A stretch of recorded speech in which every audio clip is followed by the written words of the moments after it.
តោះអញ្ចឹងឥឡូវយើងមកសិក្សាអំពីពិនអ៊ីនដំបូងយើងត្រូវសិក្សា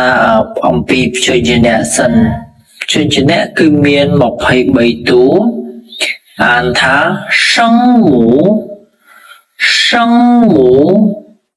សង្មូព្យញ្ជនៈអញ្ចឹងឥឡូវនេះយើងមករៀនអានទាំងអស់គ្នាសម្រាប់ព្យញ្ជនៈទី1អក្សរ B អានថាពព្យញ្ជនៈទី2អក្សរ P អានថាហ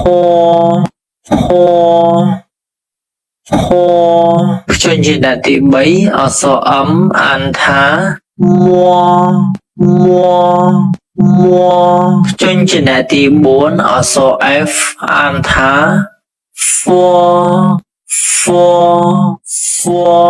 អ្នកទាំងអស់គ្នាដើម្បីឲ្យស្រួលចាំអាចរៀនឲ្យចាំម្ដងម្ជួរសិនថាជួរទី1ហ្នឹងមានប្រមាណអក្សរមានសំឡេងខ្លះមានអក្សរអង់គ្លេសអីខ្លះអញ្ចឹងនៅពេលដែលបងប្អូនរៀនបងប្អូនត្រូវមានប៊ិចមានសៀវភៅដើម្បីយកមកកត់ចំណាំហើយកុំភ្លេចរៀនអានឲ្យបានច្រើនដងសរសេរឲ្យបានច្រើនដងបន្ទាប់មកទាញសៀវភៅយកមកកត់រៀនអានរៀនសរសេរឲ្យចេះចាំសុំចូលជួរទី2តោះយើងរៀនអានព្យញ្ជនៈយើងឡើងវិញព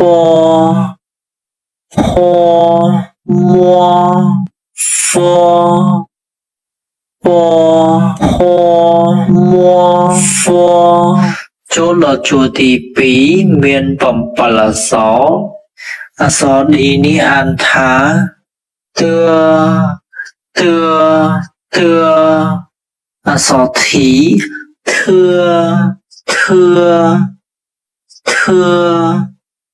អក្សរ N នអក្សរ L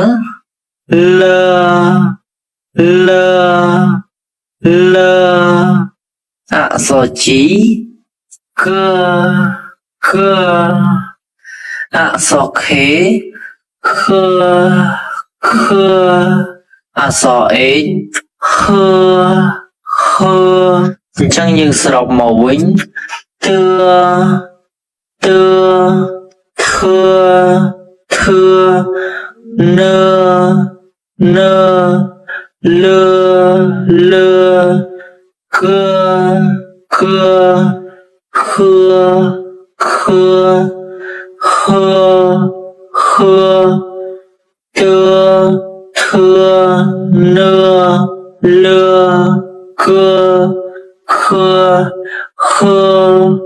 បើសិនជាអាចបងប្អូនសូត្រអត់មើល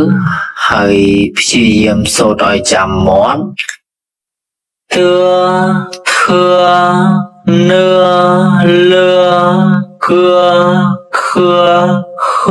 នតោះបងប្អូនចាំនៅបើសិនជាចាំហើយយើងចូលជួរបន្តទៀតសម្រាប់ជួរទី3នេះគឺមានតែ3អក្សរទេអក្សរ J នេះអានថាជីអក្សរ Q អានថា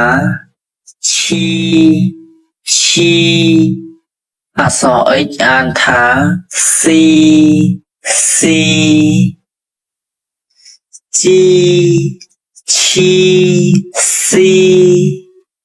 ជីឈីស៊ីបងប្អូនព្យាយាមសូត្រឲ្យអត់មើលទន្ទិញវាឲ្យចាំបន្ទាប់មកកត់ចូលសៀវភៅតោះម្ដងទៀតជីឈីស៊ី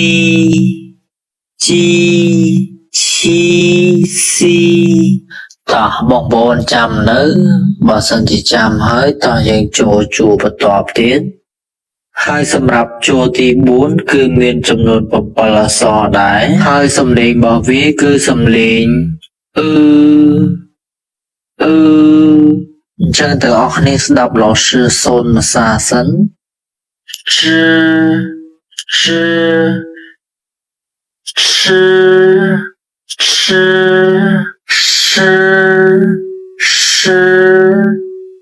日